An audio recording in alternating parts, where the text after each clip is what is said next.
Hello my students, आज की इस वीडियो के अंदर हम डिस्कस करने जा रहे हैं tension and acceleration in the string. बच्चों, इससे पहले हम टेंशन की जो बेसिक्स हैं वो क्लियर कर चुके हैं और उसके दो केसेस में से पहला केस पढ़ चुके हैं जिसके अंदर दो मैसेज एक स्ट्रिंग से अटैच थे और वो वर्टिकली मूव करते थे। अब हम सेकंड केस की तरफ बढ़ रहे हैं। सेकंड केस में ये बताया जा रहा है कि दो मैसेज एक स्ट्रिंग से अटैच हैं, वो स्ट्रिंग एक फ्रिक्शनलेस पुली के ऊपर इस तरह से पड़ी हुई है कि बॉडी एक जो वर्टिकली मूव करती है जबकि दूसरी हॉरिजॉन्टली मूव करती है, जैसे कि यहाँ डायग्राम में दिखाया गया है। अब इसको हम प्रूव करेंगे बच्चों। इसके अंदर हमने क्या चीज फाइंड करनी है, इस स्ट्रिंग के अंदर टेंशन क्या है और एक्सेलरेशन क्या है, इसके लिए रिलेशन ड्राइव करेंगे। चलिए स्टार्ट करते हैं। सबसे पहले हम कंसीडर करते हैं टू बॉडीज, एक बॉडी ए दूसरी बॉडी बी। बॉडी ए का मास m1 और बॉडी बी का मास m2 है और ये दोनों एक स्ट्रिंग से अटैच है जो कि एक फ्रिक्शनलेस पुली के ऊपर पड़ी हुई है। ठीक है बच्चों।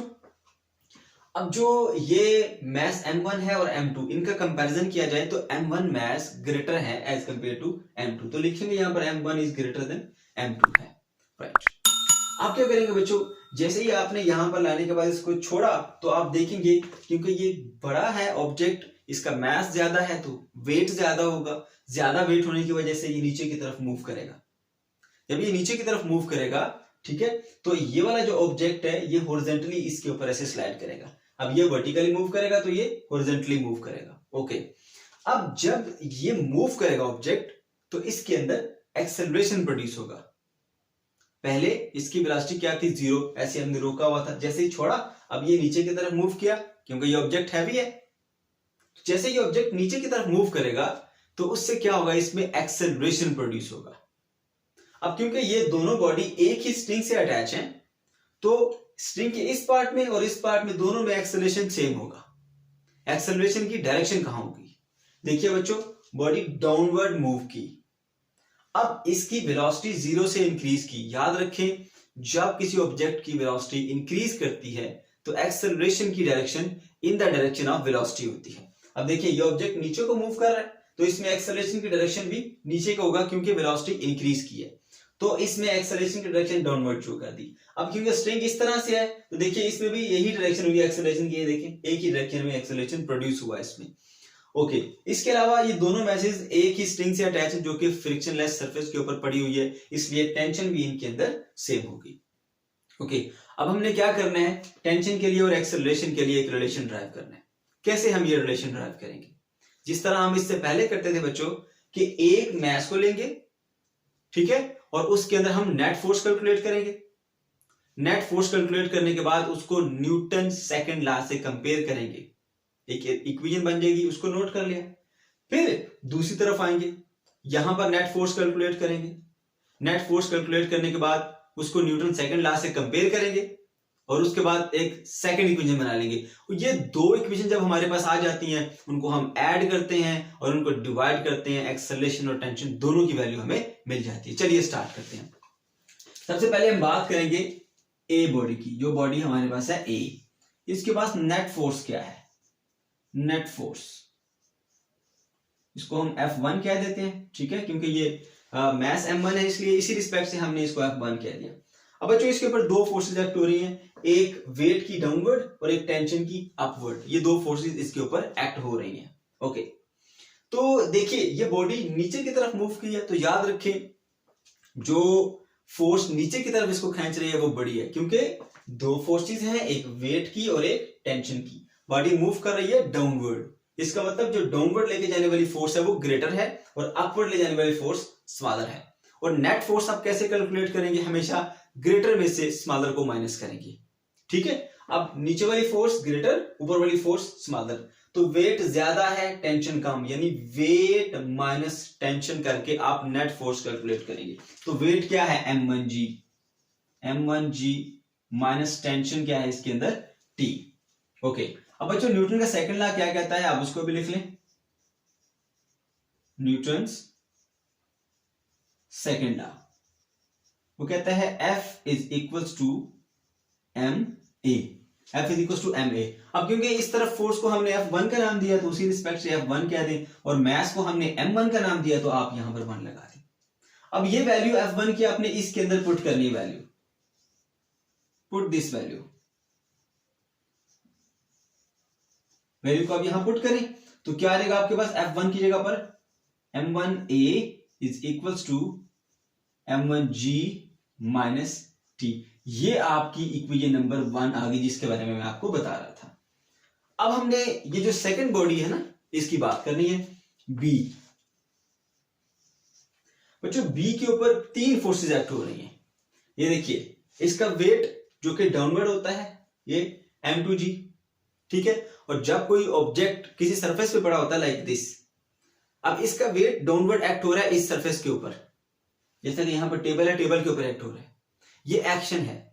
उसके रिएक्शन के तौर पे टेबल एक अपवर्ड फोर्स लगाता है जिसे हम रिएक्शन फोर्स कहते हैं, जिसको मैंने R से शो किया। अब एक्शन और रिएक्शन इक्वल इन मैग्नीट्यूड होते हैं बट अपोजिट इन डायरेक्शन होते हैं, ठीक है। तो ये वेट और ये रिएक्शन फोर्स एक दूसरे के अपोजिट हैं।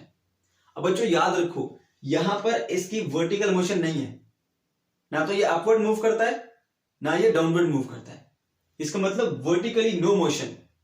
अब वर्टिकली मूव नहीं कर रहा तो इसका मतलब क्या हुआ कि इसके अंदर sum of vertical forces is equal to 0 है। ये वाली फोर्स और ये वाली फोर्स को ऐड करेंगे तो आंसर 0। तो रिएक्शन फोर्स और वेट दोनों एक दूसरे के इक्वल और अपोजिट है, कैंसिल कर देंगे। कौन सी फोर्स बची? सिर्फ और सिर्फ एक, वो कौन सी है? टेंशन की, ठीक है। तो इस वक्त जो आपके पास नेट फोर्स है,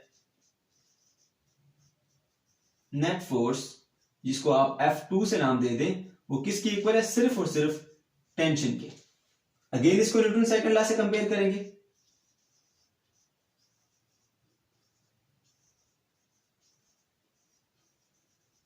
न्यूटन सेकंड लॉ क्या कहता है? F is equal to ma। अब यहां पर फोर्स को आप F2 कहते हैं तो मैस को आपने M2 का नाम दिया था, उसी रिस्पेक्ट से आपने 2 लगा दिया। ये वैल्यू बच्चों आप यहां पर पुट करेंगे F2 की जगह पर m2a and that is equals to tension in the string, ठीक है। ये आ गई हमारे पास सेकेंड इक्वेशन। ये दोनों इक्वेशन आ गई जिनकी हम बात कर रहे थे। अब इनको यूज करते हुए हम एक्सेलरेशन और टेंशन निकालेंगे। सबसे पहले हम इन दोनों को ऐड करेंगे। एडिंग इक्वेशन 1 एंड 2, 1 और 2 को ऐड करें। कैसे हम ऐड करते हैं? राइट हैंड साइड को राइट हैंड साइड में ऐड करते हैं, लेफ्ट हैंड साइड को लेफ्ट हैंड साइड के अंदर ऐड करेंगे। तो बच्चों इसको इस साइड के अंदर देखिए m1a प्लस यहां पर देखिए m2a, ठीक है। तो ये वाली दोनों साइड हमने ऐड कर ली। अब ये वाली m1g माइनस टी प्लस इसकी ये साइड क्या है? Only t। अब देखिए प्लस का t माइनस का t हो जाएंगे कैंसिल, और यहां पर इन दोनों में a है तो आप a कॉमन भी ले लें साथ में, m1 प्लस m2 इंटू यहां पर a आ जाएगा। यहां पर क्या बचा हमारे पास? सिर्फ और सिर्फ m1g।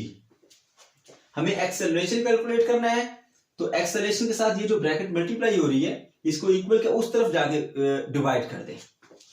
तो बच्चों ये आ जाएगा हमारे पास acceleration is equal to m1g divided by m1 plus m2। ये आ गया जी हमारे पास रिलेशन एक्सेलरेशन के लिए, जिसके थ्रू आप एक्सेलरेशन कैलकुलेट कर सकते हैं। ओके, इसके अलावा अब आप जब टेंशन कैलकुलेट करेंगे तो क्या करेंगे? इन्हीं दो इक्वेशन को, इक्वेशन 1 और इक्वेशन 2 को करेंगे डिवाइड। तो मैं यहां पे कर रहा हूं इसको डिवाइडेड इक्वेशन 1 बाय 2, या ऐसे लिख देते हैं। अब इक्वेशन 1 क्या थी हमारे पास? m1a is equals to m1g minus t, और equation 2 m2a is equal to t. Divide करेंगे m2a डिवाइडेड बाय टी। अब देखिए राइट हैंड साइड को राइट हैंड साइड से डिवाइड करेंगे, लेफ्ट हैंड साइड को लेफ्ट हैंड साइड से divide किया। देखिए यहां पर m1a इस तरफ है, यहां पर m2a इस तरफ है, दोनों को डिवाइड किया। m1g माइनस टी उस तरफ और t उस तरफ, उन दोनों को हमने यहां पर डिवाइड किया।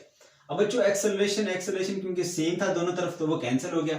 क्या बचा हमारे पास? m1 divided by m2 and that is equals to m1g minus T divided by T. अब आपने यहां पे करना है इसको क्रॉस मल्टीप्लाई, ये उस तरफ मल्टीप्लाई होगा ये उधर जाकर मल्टीप्लाई होगा। T multiply by M1 is equals to M2 multiply by M1G minus capital T। ये बन जाएगा M1T is equals to M1 M2G minus M2T। अब देखिए बच्चों, हमने टेंशन कैलकुलेट करनी है, एक T इस तरफ है एक T इस तरफ है, इसलिए इसको हम इधर ले आएंगे। M1T plus M2T is equals to M1 M2G। यहां से आप T कॉमन ले लीजिए, T कॉमन चला गया दोनों से।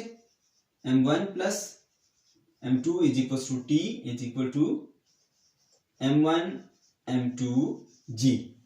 यहां T की वैल्यू कैलकुलेट करनी है, ये ब्रैकेट उस तरफ जाके हो जाएगी डिवाइड। तो tension is equals to M1 M2G divided by M1 plus M2। Okay, तो इस तरह हमारे पास टेंशन हम कैलकुलेट कर सकते हैं।